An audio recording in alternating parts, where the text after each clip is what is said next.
और इसका सरल उपाय क्या है? अंतिम समय में भगवान की स्मृति हमें हो, इसका सरल उपाय क्या है? तो सुखदेव जी कहते हैं इसका सरल उपाय है कि बार बार भगवान के गुणों का वर्णन, भगवान की लीलाओं का श्रवण, भगवान की लीलाओं का वर्णन, भगवान की चर्चा। हमारे जीवन में जितनी भगवान की चर्चा होगी उसका परिणाम यही होगा कि जब जीवन का अंतिम क्षण आएगा तो भगवान की ही स्मृति होगी। कारण बताया। सुखदेव जी कहते हैं कि बड़े बड़े मुनि महात्मा भी यही करते हैं। जन्म जन्म मुनि जतन कराही, अंतराम कही आवत नहीं। तो इसके लिए मुनि महात्मा क्या करते हैं? कहते हैं प्रायेण मुनयो राजन निवृत्ता विधिषेधतः नैर्गुण्यस्थारमन्ते स्म गुणानुकथने हरेः। बड़े बड़े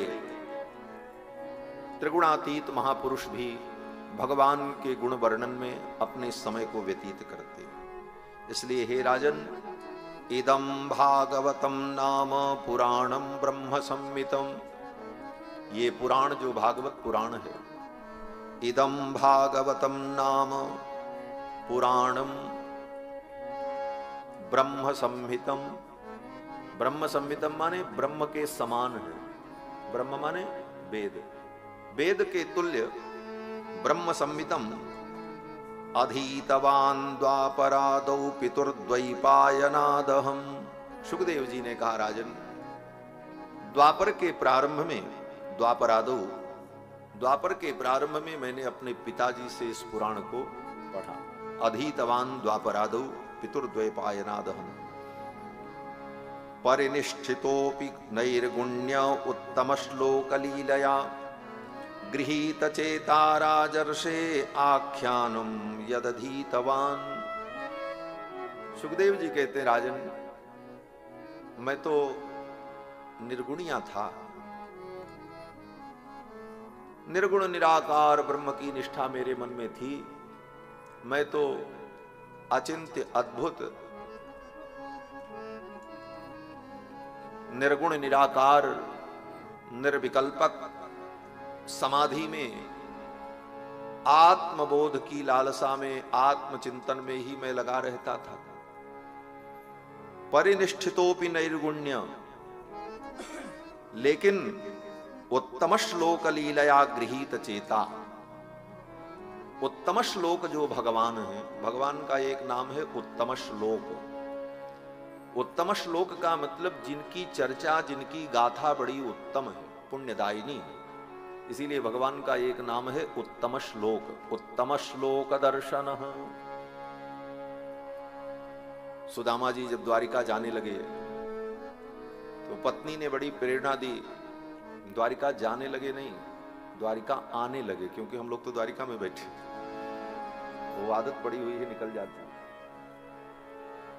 श्री सुदामा जी महाराज जब द्वारिका आने लगे तो सुदामा जी अपनी पत्नी से कहते हैं, देवी मैं जा तो रहा हूं, लेकिन इसलिए नहीं जा रहा हूं कि गोविंद कृष्ण द्वारकाधीश हमको कुछ धन देंगे, संपत्ति देंगे, ये तो मेरे मन में है ही नहीं।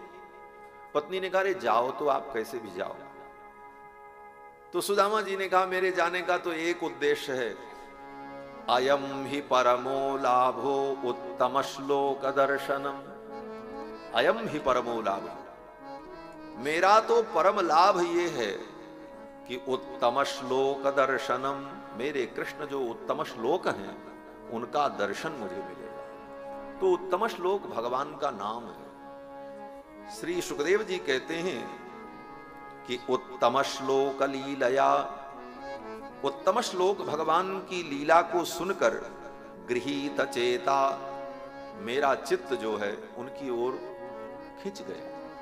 भागवत की कथा सुनकर के हमने विचार किया, क्या निर्गुण निराकार में मन को लगावे। मन को लगाना बड़ा कठिन है निर्गुण निराकार में, जिसका न कोई रूप, न जिसका कोई आकार, न जिसका कोई प्रकार, न जिसका कोई नाम, न जिसकी कोई क्रिया।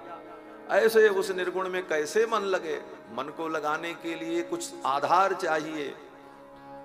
ऐसी स्थिति में मेरा मन भगवान उत्तम श्लोक की लीलाओं को सुनकर के आकृष्ट हुआ और इस कारण से आख्यानम यदधीतवान, इस आख्यान को मैंने पढ़ा और पढ़ करके इसे हमने ग्रहण किया।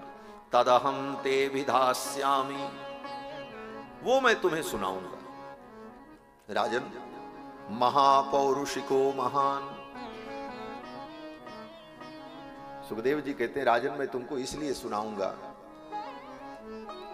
कि तुम महापौरुषिको भवान, आप महापुरुष के वंश में उत्पन्न हुए हैं, महापौरुषिक है। महापौरुषिको भवान इसलिए कहा कि मानो सुखदेव जी कहते हैं, राजन तुम बड़े महान हो, तुम्हारे पिता कितने महान थे, तुम कितने महान हो कि गर्भ में ही भगवान ने तुम्हारी रक्षा की। तुम्हारे पिता अभिमन्यु साक्षात गोविंद कृष्ण के शिष्य थे, तुम्हारे बाबा अर्जुन भगवान के परम सखा, तुम्हारी दादी उनकी परम सखी द्रौपदी, तुम्हारी परदादी कुंती उनकी सगी बुआ। ऐसे महान लोगों के वंश में तुम उत्पन्न हो, महापौरुषिको भवान। महाभागवतों के वंश में उत्पन्न होना भी साधारण बात नहीं है। महापौरुषिको भवान यस्य सरदधतामासु स्यान मुकुंदे मति सति, और तुम्हारी मति जो भगवान में लगी, राज्य छोड़कर सब कुछ छोड़कर गंगा के तट पर आत्म कल्याण के लिए तुम आए। राजन तुम्हारी मति जो है ना वो सती है। स्यान मुकुंदे मति ही सती, भगवान मुकुंद में हमारी मति हो तो वो मति सती है, और भगवान मुकुंद में हमारी मति न लगी तो वो मति क्या है? बोले वो सती नहीं है, वो असती है, वो व्यभिचारिणी है।